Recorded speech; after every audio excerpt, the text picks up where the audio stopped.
You're going to learn today why money does not respond to hustle, even with faith. You're going to learn the 7 laws of supernatural provision, which is the miracle framework. You can see it's an acronym. You're going to learn how to exit Babylon's system and live with kingdom alignment. You're going to learn the 5 laws, there's 5 levels of sacred stewardship. What kind of stewardship? Sacred stewardship. There's a difference between special and sacred. Sacred means God's in it. Don't ask God to bless what you're doing. Ask what God is blessing, and then do that, and what you're doing will already be blessed. That's sacred. And so, sacred stewardship. We are not owners. How could we possibly be owners in God's kingdom? Because in a kingdom, there's a what? What rules over everything in a kingdom? King. And in the kingdom, where there's a king, who owns everything? The king. So if you're under a delusion that you think you own something, that means you don't know that you're in God's kingdom. And if you don't know that you're in God's kingdom, you're perceptually kicking yourself out. You're trying to make yourself God, and you reap what you sow. And if you're trying to own something, guess what that makes you? A slave to whatever it is that you're thinking you're owning. You think you own that house owns you. You think all that stuff, you wind up, it's owning you. It's controlling you. You got all this debt and taxes on all this stuff. But when you flip it to realize, oh, this is all God's stuff, all the weight's off my shoulders, and then God puts me as a steward. And I'm here to steward his stuff, and he gives me exactly the divine design, exactly how to do it. He gives the owner's manual. Here, I created all this, and here's what you do. Here's how you steward this wisely. And when you steward little wisely, then I'll make you steward of much. And that's how this works.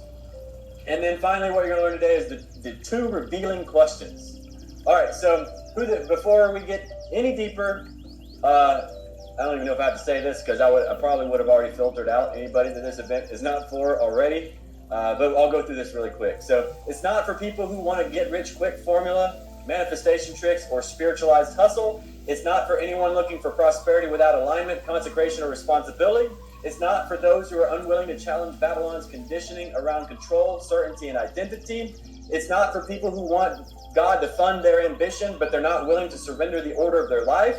It is not for anyone who is not ready to be uncomfortable in the best way, because alignment is going to cost you your excuses. Okay? So if you fit any of those criteria, go ahead and click off now, because this event is not for you. But this event is for you if, and any one of these that describes you, put a yes in the chat whenever I say any of these that you're like, yeah, that's me. So put a yes in the chat if you love God and you sense that you're called to steward more, but you know the current system is not working. That's you, put a yes in the chat. You're tired of striving, hustling, and waiting for breakthrough while secretly wondering what's wrong with me. Put a yes in the chat if that's you. You want to leave behind scarcity for good and step into supernatural provision that doesn't cost you your peace. If that's you, put a yes in the chat. Thank you, everyone. I see a bunch of yeses popping in. Thank you. Again, I'm receiving that. You're giving by sharing your yeses. I'm receiving that. That is, now we've got the infinity loop, the giving and the receiving. It's growing and expanding. The spirit in here, the abundance in here, the love in here, the infinite connection that love is being remembered as we are rising up into a new dimension, a new level. So again, thank you all for that. So if you're a purpose-driven leader, entrepreneur, or creative who wants money to become a servant to purpose, not a source of stress, put a yes in the chat. And if you're willing to become the kind of person that millions of dollars of miracle money naturally flows through, and through, which is very important, because God will give it to you if he can give it through you. Because with God, the buck doesn't stop with you. He's going to give you stuff to steward because you're going to multiply it.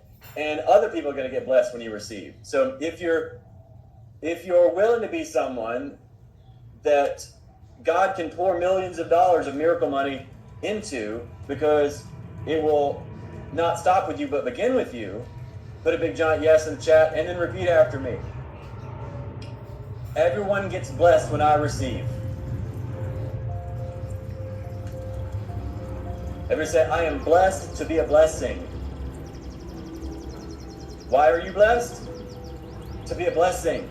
Because we are here to please God. How do we please God? By serving his children. We are blessed to be a blessing. And it's in giving that we receive and receiving that we give. We reap what you sow. If you want to be blessed, bless. That's how it works. And so thank you everyone that said yes to all of those. You fit any of those criteria, you definitely want to be here for the entire event. You definitely want to be here for the extraordinary opportunity at the end. All right, revealing question number 1. You ready? how much is a lot of money to you? Put in the chat, how much is a lot of money to you? Is $10 a lot of money? Is $1,000 a lot of money? Is 100,000? Is a million? 10 million? What is a lot of money to you? Put in the chat, how much is a lot of money to you? I'm interested to see. It's taking a little while for the. There's a little bit of a delay, so it's taking a little bit. Okay, we got Amos says 100,000. Michael says 10 million. Dang. Okay, let's go. Okay, we got August saying 100 million. Robbins 100,000, million, billion, millions. Okay. Loretta says 1,000. Cheyenne says 110 trillion. Neil says 3 million.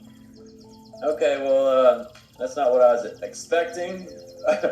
I think maybe y'all are y'all faithing it till you make it right now? Are you saying, are y'all just saying that, but do you really feel that, or are you just saying that? Like, say what you actually feel. Because some of you are, $100 million, all right.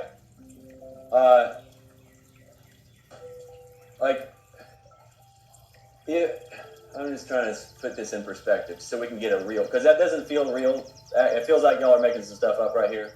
I feel like y'all are not being accurate. And so, in order to, to receive grace, we had to repent. That was the first thing. If you were ordering a pizza and the pizza delivery boy calls you and says, "I'm lost," what's the first thing you're going to ask him? Where are you at? And if the pizza delivery boy lies to you, what's going to happen? You're going to give him the wrong directions. So if y'all are saying $1 million or $100 million is not, that's what's a lot. How much is a little? What's a little? How much is a little money for you? If I would say like, $1,000, I'll just tell you, I'm just going to be real. For me, like, it still feels real. Like, $1 million is like, it's right there. Like, it's right on the verge. It's like, I'm right in like the gray area where $1 million is about to be a little. Like, it already is internally, but it hasn't like fully physically manifest. Like, I've brought in $1 million worth of miracle money in one day before, and it felt like a lot. When $1 million came in, like, whoa, of miracle money, that felt like a lot. So what would feel like a lot if you just had like, if $100,000 worth of miracle money showed up, would that feel like a lot to you? Like I've had, $100,000 show up in miracle money, and it really did. I'm like, that didn't feel like a lot at all. And now I'm a steward of a lot, and so with what I'm responsible for stewarding, I have to or get to bring in $50,000 a month just for the minimum, just the stewardship of what God is stewarding. Got me in over stewarding. So $50,000 is not a lot at all for me. Like, in reality, in the way I really experience it. $100,000 is not a lot. Million is like right there. 10 million, like if a $10 million worth of miracle money were to show up today, I'd be like, whoa, that would shock me. Like, that felt like a lot of money. So what would feel like a lot that would shock you if it came in? And then if I were to say, hey, here, I got this opportunity for you. Okay, because some of y'all are saying $1 million, $100 million is not very much money. So I can say, hey, well, cool. If $1 million is not very much, just give me $100,000 and I'll work with you and assist you in building out your movement, your mission, your message, being able to steward large amounts of things. So is there anybody who's willing to give me $100,000? All y'all said that $100,000 is not very much. Will you give me $100,000 right now? Because I promise you, if you give me $100,000, it's going to 10x, because you're sowing into fertile soil. I would be able to support you in 10xing whatever you're pouring in. So, all right, well, again, be real with where you actually are. What's a lot of money? What's a little money? Write down your number. We're going to use that number later. Be real with where you actually are. If I were to make an offer for $100,000, would you feel like that was a lot of money? Or if I were to make an offer for $10,000, does that feel like a lot of money to you? And so okay, Dad, that's best. So if I'm going to make an offer to you, I'm going to say, hey, I got this offer and it's only $100,000. If $100,000, if $1 million is a lot, $100,000 is not a lot, then that wouldn't be, cool, let's go. As long as I can show you that I can assist you in 10xing that. So whatever you would feel like if I made an offer to you, an opportunity for you to sow, if that felt like $10,000 felt like a lot, then put that down. If it's 100,000 feels like a lot for an offer, put that down. Okay, but be real inside of yourself. Okay, all right. So foundational Bible story that really sets the stage for today's message, which is all about the 5 levels of sacred stewardship. It can be found in the parables of the bags of gold.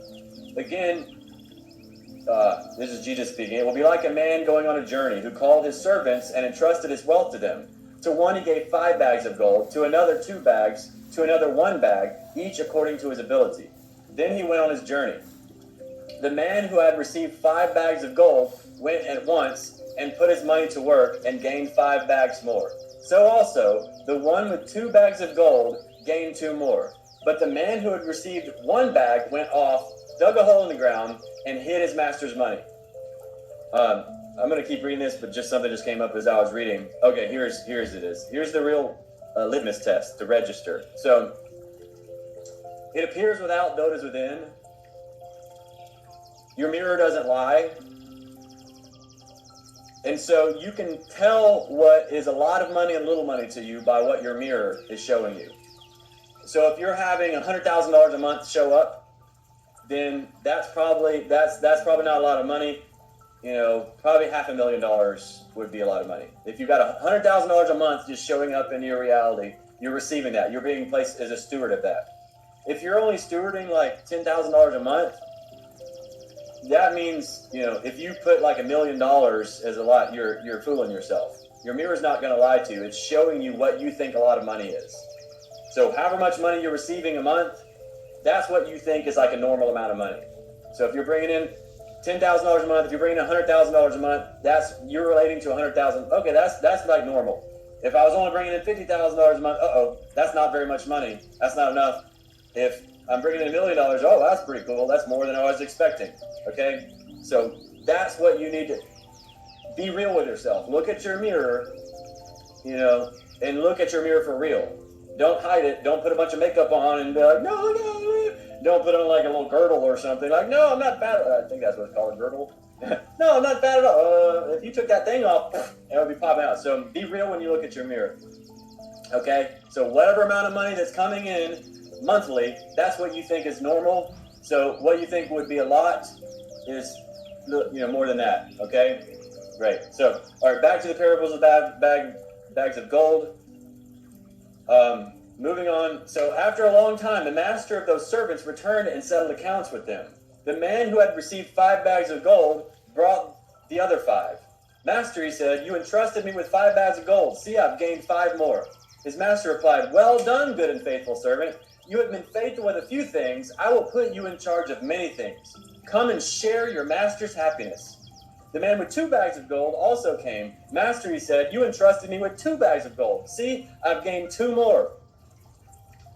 His master replied, well done, good and faithful servant. You have been faithful with a few things. I will put you in charge of many things. Come and share your master's happiness. The man who had received 1 bag of gold came. Master, he said, I knew that you are a hard man and harvesting where you have not sown, gathering where you have not scattered seed. So I was afraid and went out and hid your gold in the ground. So here is what belongs to you. His master replied, you wicked, lazy servant. So you knew that I harvest where I have not sown and gather where I have not scattered seed. Well, then you should have put my money on deposit with the bankers so that when I returned, I would have received it back with interest. So take the bag of gold from him, give it to the one who has 10 bags. For whoever has will be given more, and they will have an abundance. But whoever does not have, even what they have will be taken from them. And throw that worthless servant outside into the darkness where there will be weeping and gnashing of teeth. Wow, that's a pretty big deal. So the one, now back in Babylon, they'll say, that's rude, that's mean. What? The one who has more, give to the one who has more? take away from the one who has less and give to the one who has more? That's crazy. That's mean. That's not fair. But it is fair because God will not be mocked. We always reap what we sow. And the question is, are you a have or are you a have not? It's your thinking that's going to determine. As a man thinketh in his heart, so is he. So what are you thinking? And if this guy's thinking 1 bag of gold, that's a lot. And so when it said in the beginning, he said, I'm giving the bags of gold according to their, how do you say it? According to their,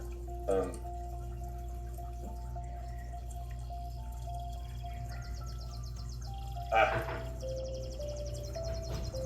can't think of the word right now, but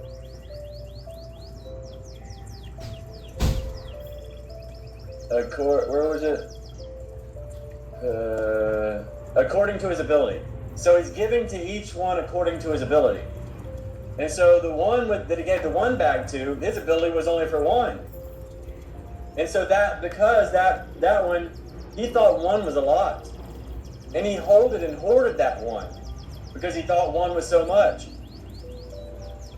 But the one he gave 5 to, because that guy didn't think 5 was a lot. And he was not holding and hoarding, freaking out, oh, I got to save this 1. He was not in fear. So it appears without those within. Are you a have or are you a have not? And God's going to give to you according to your ability. But see what happened? The guy that he gave 5 to, because the guy that he gave 5 to doubled it, that made that guy's ability go up. So what God say he's going to do with him now? He said, well, now I'm going to give you more. You get to share in your master's happiness and all of it. I'm going to give you all. Come on in. I'm going to give you all of it now because you've proven with little that your ability to steward little, now I'm going to give you a lot. But the one who was not his ability, I gave you 1 according to your ability, and you were terrible at stewarding it. So now, I'm not even going to give you anything. I'm taking that away from you. And you might be, well, that's me, that's wrong. But again, God will not be mocked. We always reap what we sow. It's an inside job. Everybody say that. It's an inside job. Everyone say, my mirror doesn't lie. Everybody say, my mirror can't lie. Because the world is just your mirror. And everybody say, if I want my mirror to change, I have to change the one who's looking. Everybody say, I'm the one who's looking. Everybody get it? Does that make sense? So, the only people who heard, in the Bible, the only people who heard, you've done well, good and faithful servant, come on into the kingdom, were those who multiplied what they were given. Not because God worships money, but because heaven celebrates fruit. They were investors. The only people that God said, you've done well, good and faithful servant, were investors. Because God celebrates fruit. Whenever God put Adam and Eve in the garden, he said to steward over all this. Be fruitful and multiply. Multiply what I've given you this, multiply it. If you're not multiplying it, then you're not a child of God. Because a child of God multiplies. You're operating as a false identity. You're still operating as a child of Satan, as a slave to Satan. If you're not multiplying what God has given you, you're operating as a slave to Satan, where Satan is just extracting everything God has given you. Satan is extracting it out of you to build his illusional thing. It's just like in that movie, The Matrix. They were using the people as batteries. Because The Matrix, it was AI. It was just a bunch of AI robots that don't have any life of their own. They don't have spirit, so they have to siphon the life off of the people. God gave life to the people, not to the robots, not to the AI. So it had to siphon it. And it was just extracting, just constantly extracting. And so that's the difference between Babylon and God's kingdom. God's kingdom multiplies. And so important, poverty persists for people because money is treated as a survival tool rather than a servant of purpose. Said another way, people struggle when money's purpose is lowered to maintenance instead of multiplication. Babylon equals subtraction. The kingdom equals be fruitful and multiply like the trees. Look at the trees. When a tree produces a fruit, what's inside the fruit? Seeds. You can count the number of seeds in a fruit, but you can't count the number of fruits in a seed. Because in each of those seeds, there's trees. And what do those trees produce? Fruits. And what do those fruits have? Seeds. And it goes on forever. It's regenerative. It goes on forever. That's God's kingdom. exponential multiplication. That's the way God works. But if you look at Babylon, that's not the way it works. In Babylon, you get some money, you work your butt off, you trade in your life for money. So now you've already lost. You lost time, you lost life for money. Okay, there's one loss. Now you got some money, but then you're taxed on that money. Oh, there's less money. And then you go spend the money, and you're taxed when you spend it. Oh, less money.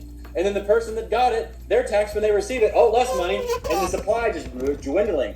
That's the exact opposite of God's kingdom. That's scarcity. Scarcity is the root of all evil. People heard money is the root of all evil, got it from the Bible, but the Bible didn't say that. It said the love of money is the root of all evil. But the Bible says those who don't know love don't know God, for God is love. So it's obviously love's not evil. But what most people call love is not love at all. It's a codependent attachment. Where does a codependent attachment come from? A scarcity mindset. It's not enough. There's not enough. And where you're coming from is where you're going. If you're coming from not enough, then your mirror is going to reflect back not enough, and you're going to try to get enough out of the mirror, but the mirror is going to consume you. You're going to get sucked into it because it's reflecting back not enough. The not enough that's in you is the not enough that you're in. And it's a black hole. And so Adam and Eve, they bit into the fruit of not enoughness, the knowledge of good and evil, because how that happened is the serpent says, hey, if you'll eat this fruit, it'll make you like God. And Eve's like, well, I want to be like God. Serpent's like, God, withholding wisdom from you. Don't you want wisdom? Yeah, I want wisdom. Now, Adam and Eve could eat freely of every tree. They had infinite life, provision, protection. Everything was perfect. They had everything. But suddenly, there's a seed of doubt that's sown in to her mind that you're not enough because you don't have this fruit that makes you like God. But here's the key on this. God says we made Adam and Eve in our own what? Likeness and image, which means Eve already was like God. The serpent says, if you'll eat this, it'll make you like God, but Eve already was like God.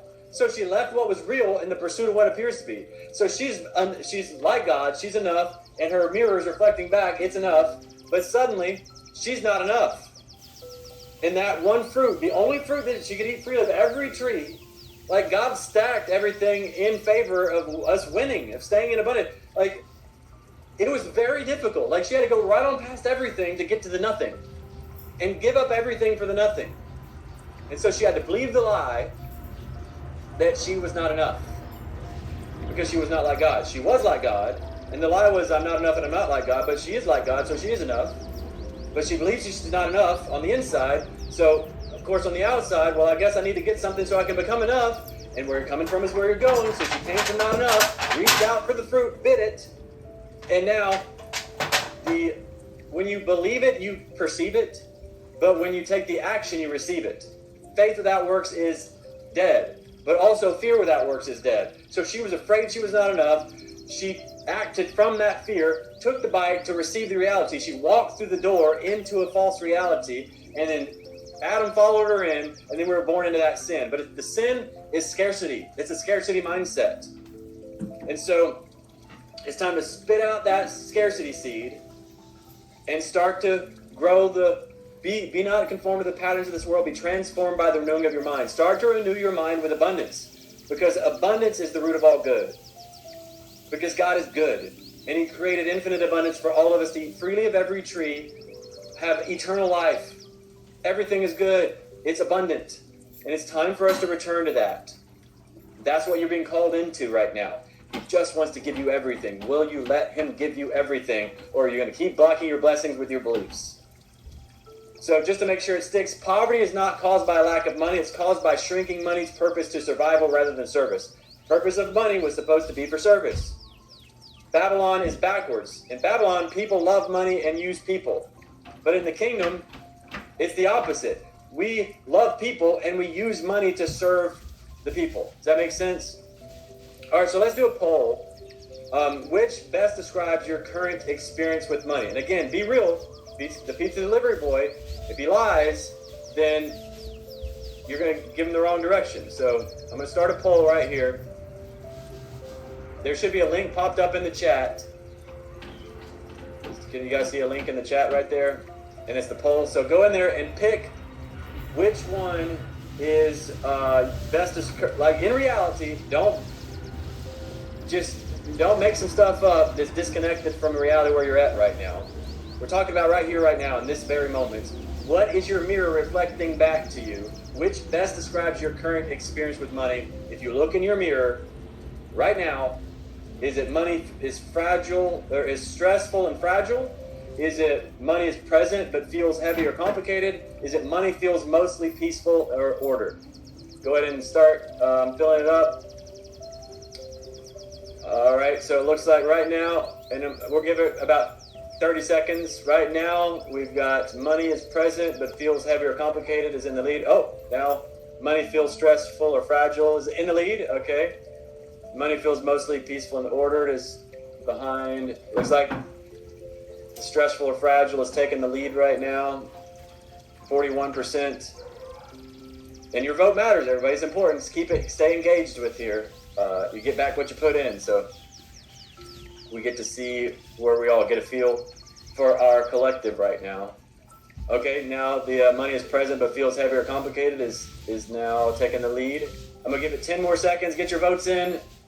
10 more seconds. 9, 8, 7, 6, 5, 4, 3, 2, 1. All right, in poll, it looks like money is present but feels heavy or complicated is in the lead with 40%. Money feels stressful or fragile is 35%. And then money feels mostly peaceful and ordered. All right, cool. Thank you. Great job, everybody. That's great. Thank you for being honest. So we can know where the pizza delivery boy is so that we can give the correct directions on moving forward. Cool. Okay, so let me distinguish miracle money for you. Just to give you a quick definition of miracle money so that you can really get an understanding of what we're talking about here. So miracle money is provision that flows from right alignment with God. Miracle money that does what? Flows. Everybody say flows. And it flows from what? Right alignment with God. What kind of alignment? Right alignment with who? With God. Not by bowing to Babylon, but aligning yourself rightly with God. Miracle money is money that you don't chase. It chases you. And I'm not telling you this theoretically. I'm not joking or exaggerating. I'm telling you, miracle money will hunt you down. And like, hey, I'm supposed to be with you. God sent me over here to be with you. Literally $1 million can pop up out of thin air. I'm telling you this not theoretically, but from experience. $1 million, like, where did that come from? Like in one day, did not see that coming from a mile away, 10 miles away. I didn't see it anywhere. I didn't even see it until it was like literally right in my face. I'm like, whoa, it just popped up. It is peaceful, precise, and trustworthy increase. What kind of increase? Trustworthy. Miracle money is not magic. It is alignment completed. It's restoring the order. It's the divine order, restoring the order with God the way God divinely designed it. Because when we do things the way God divinely designed it, it works. It's like if you were to, you buy something and you don't follow, and they give you instructions on how to use it, it works well. And to maintain it, it works well. But if you don't maintain it, if you don't follow the instructions, let's say you get a car, and then you don't change the oil, what's going to happen to that car? It's going to break down. If you don't keep air in the tires, if you don't put gas, if you put the wrong kind of gas in it, if you put diesel in it, but it's a gas engine, if you put water in it, you're going to mess that thing up. And so, but when you follow the directions, it works well. And so miracle money is when you are living in alignment with God in right order, and then now you're attached to the vine. You're a branch attached to the vine, and now that you're attached to the vine, there's this living water that flows through you. That's miracle money, is that living water that flows through you. It's abundance that flows through you because God has given you visions. Because Jesus didn't come to get us into heaven. He came to get heaven into us so that he could get heaven into this world. The Bible is a book about a king, a kingdom, a royal family, and the colonization, culturization of a foreign land called Earth.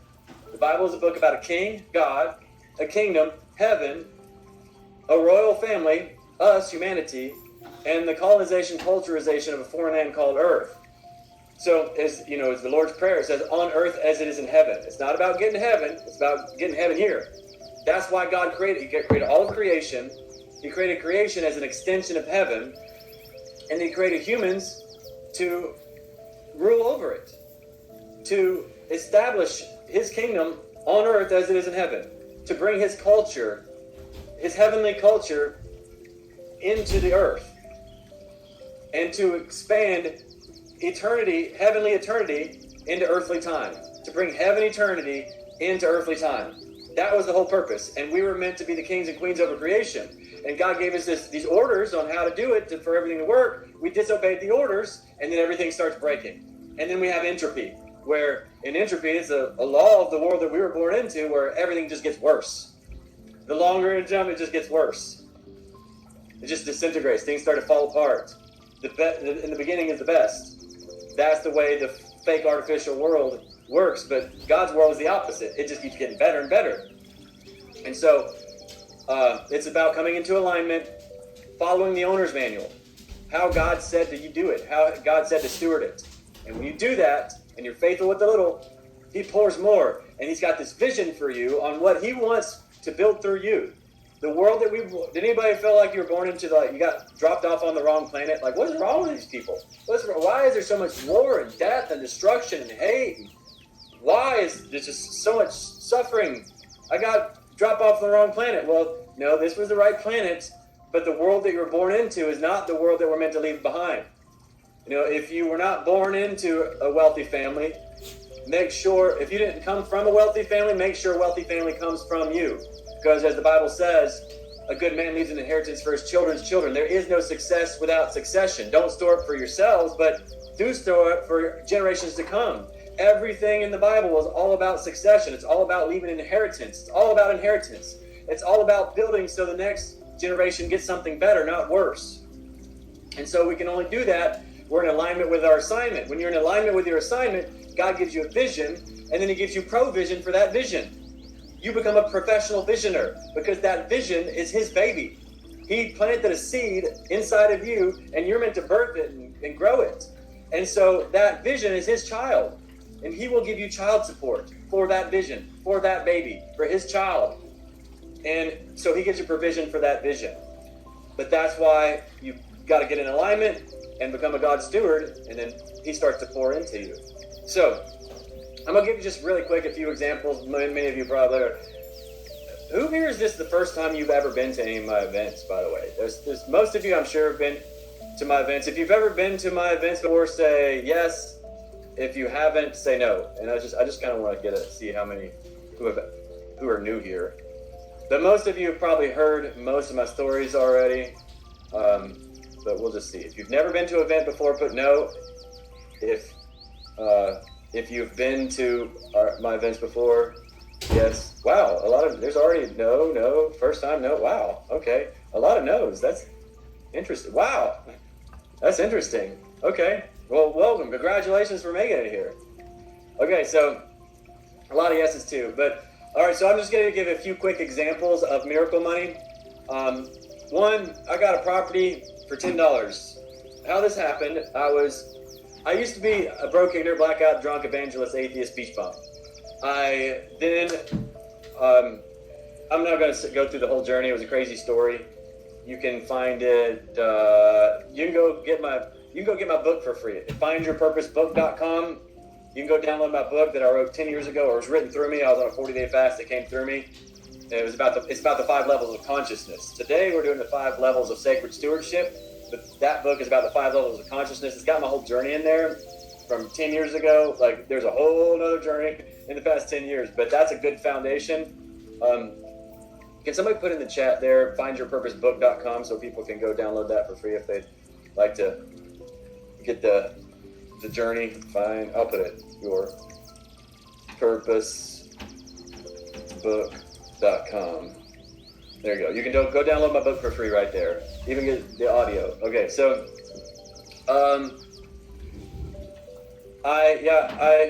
I'll just do it a little quick. So I was blackout drunk, atheist beach bum. I reared a car at a stoplight one night when I was blackout drunk. Wound up going to jail. When I was sitting in jail, I had a revelation decided, I realized that my decisions matter. I made a decision that from that moment forward, the world's going to be a better place because I exist, not a worse one.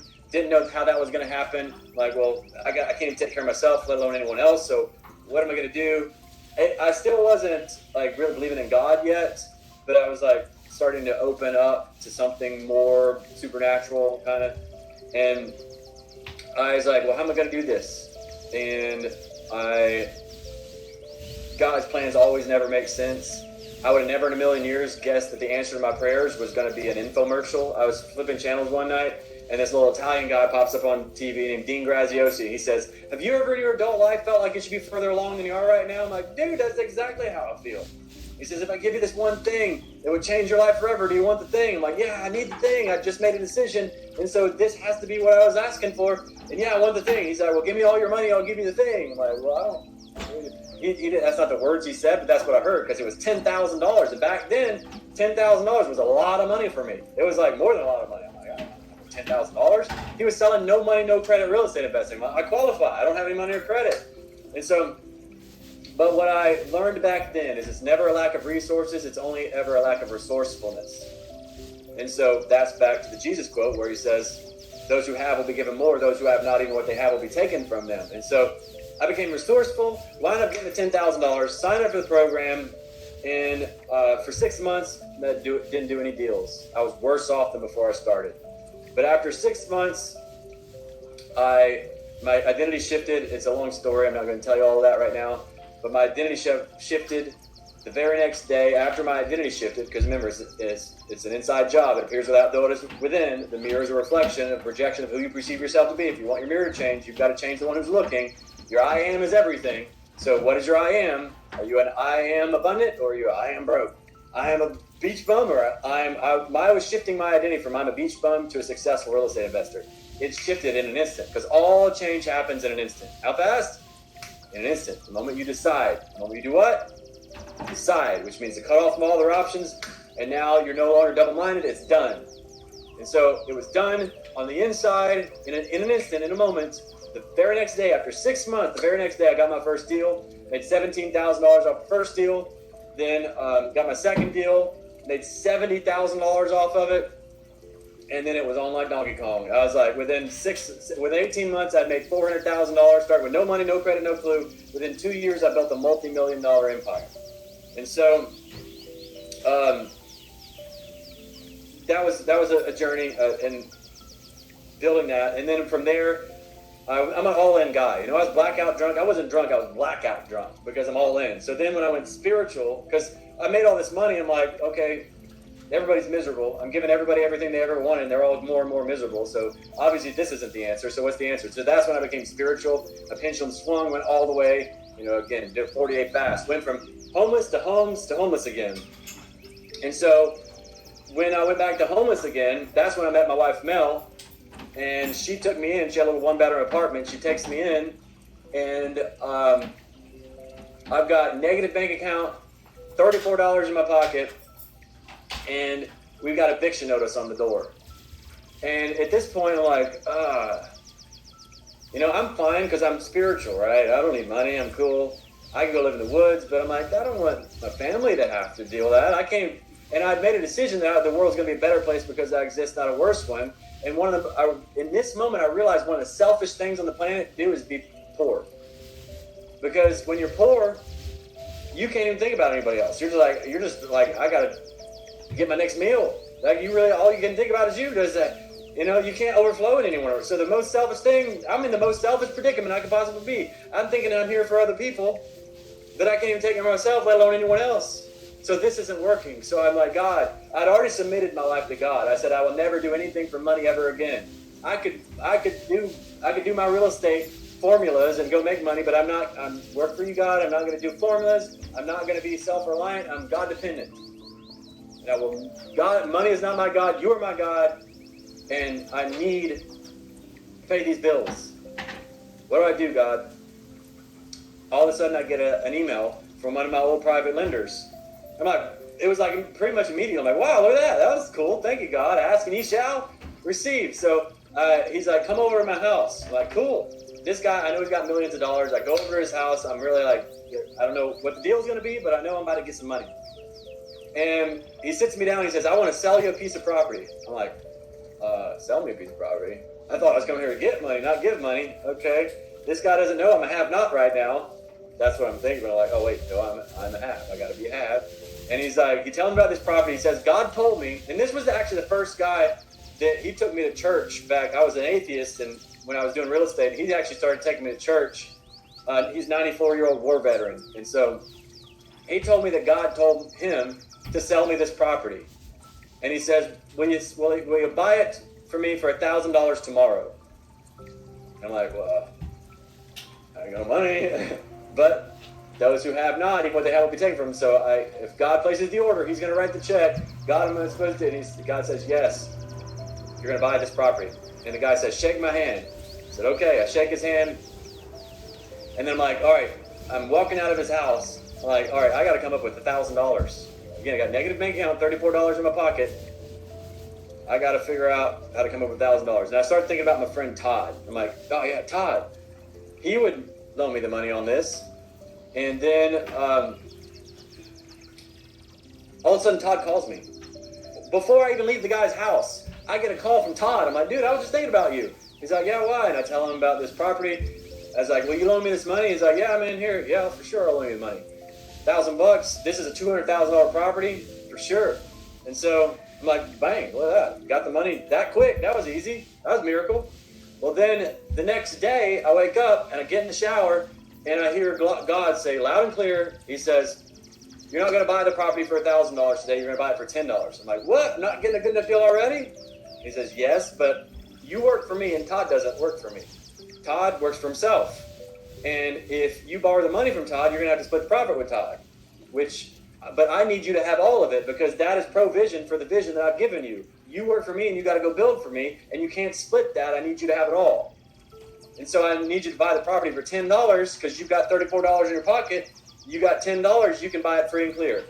I'm like, okay. I walk out of the bathroom and I see Mel. I'm like, hey Mel, God says that, that property I'm buying for $1,000? She said, yeah. I said, God told me I'm not going to buy it for $1,000. I'm going to buy it for $10. She's like, what? You're not getting a good enough deal already?